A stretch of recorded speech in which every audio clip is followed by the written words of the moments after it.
SBA ngre flamurin në ambasadën e saj në Venezuelë pas 7 vitesh. Flamuri amerikan u ngrit mbi ambasadën në Venezuelë për herë të parë pas 7 vitesh pas kapjes së udhëheqësit autoritar Nicolas Maduro nga SBA dhe rivendosjes marrëdhënieve diplomatike. Një epokë e re ka filluar, ne do qëndrojmë me Venezuelën, tha e ngarkuara me punë e Shtetet e Bashkuara Laura Dogu, diplomatja më e lartë e ambasadës. Dogu theksoi se ajo dhe ekipi i saj e ngritën flamurin saktësisht 7 vjet pasi u hoq më 14 mars 2019, 2 muaj pasi Caracas i ndërpreu lidhjet për shkak të refuzimit të Washingtonit për të njohur rizgjedhjen e gabuar të Maduros në vitin 2018.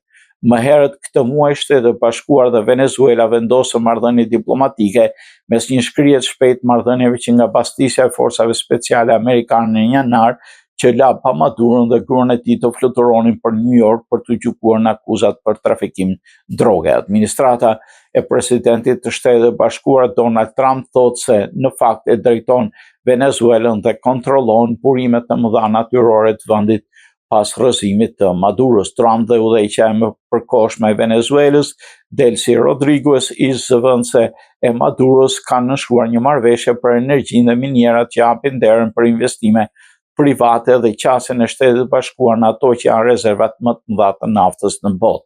Të premten, Rodriguez i kërkoi Trumpit të heqë plotësisht sanksionet e vendosura ndaj vendit të saj.